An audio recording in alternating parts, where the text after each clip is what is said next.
ప్రజా స్వేచ్ఛ న్యూస్కి స్వాగతం. చివరి రోజు ప్రచారంలో బీఆర్ఎస్ పార్టీ దూకుడు పెంచింది. భూపాలపల్లి మున్సిపాలిటీ 27వ వార్డులో వైస్ చైర్మన్ గండ్ర హరీష్ రెడ్డి ఆధ్వర్యంలో అభ్యర్థి సుధీర్ కుమార్ని గెలిపించాలని ప్రచారం చేశారు.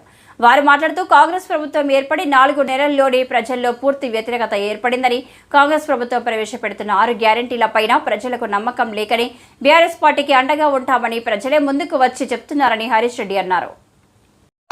జై కేసీఆర్, జై కేటీఆర్, నందరమణ గారి నాయకత్వం, నందరమణ గారి నాయకత్వం, జై బీఆర్ఎస్. భూపాలపల్లి లోని 27వ వార్డులో ఈరోజు చివరి రోజు ప్రచారంలో భాగంగా మా యొక్క కాలనీ అయినటువంటి జోహర్ కాలనీలో మా యొక్క మహిళా నాయకులు అలాగే మా వార్డు అధ్యక్షులు మా వార్డు యొక్క కార్యకర్తలు అందరి సమక్షంలో డోర్ టు డోర్ ప్రచారం చేయడం జరుగుతూ ఉన్నది. ఏదైతే ఈ స్పందన చూస్తూ ఉంటే ఇప్పుడు రాబోయే ఎంపీ ఎలక్షన్లలో ప్రజలందరూ కూడా ఏకపక్షంగా బీఆర్ఎస్ పార్టీకి అభ్యర్థి అయినటువంటి సుధీర్ కుమార్ సార్ గారు ఇచ్చేటువంటి సూచనలు ఎక్కువగా ఉన్నాయి ఈ భూపాలపల్లిలో. ఎందుకంటే ఏదైతే పొరపాటు జరిగిందని భావిస్తా ఉన్నారో ఎమ్మెల్యే ఎలక్షన్లలో, ఆ పొరపాటును సరిదిద్దుకునేటువంటి క్రమంలో ప్రజలందరూ కూడా ముందు వరుసలో ముందు స్థాయిలో ఆలోచించడం జరుగుతూ ఉన్నది.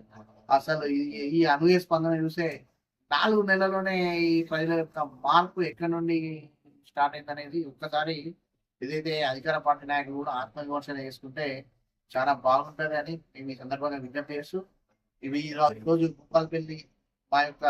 భూపాలపల్లి వైస్ చైర్మన్ గా నా యొక్క అప్పీలు భూపాలపల్లి మున్సిపల్ ప్రజలందరికీ కూడా ఒకటి, ఈ రోజు జరగబోయేటువంటి ఎంపీ ఎలక్షన్లలో ఏకపక్షంగా మా యొక్క వరంగల్ ఎంపీ అభ్యర్థి అయినటువంటి సుధీర్ కుమార్ సార్ గారికి అందరు కూడా పెద్ద ఎత్తున ఓటింగ్ వేయాల్సిందిగా కోరుతా ఉన్నాం. అలాగే కొంచెం అందరూ కూడా ఉదయమే కొంచెం ఎండ రాకముందే భూపాలపల్లి ప్రజలందరూ కూడా బయటికి వచ్చి 11 వరకే దాదాపు మాక్సిమం ఓటింగ్ అయ్యేటువంటి కంప్లీట్ చేసుకోవాల్సిందిగా ఈ రోజు భూపాలపల్లి ప్రజలకు విజ్ఞప్తి చేస్తాం. కారు గుర్తుకే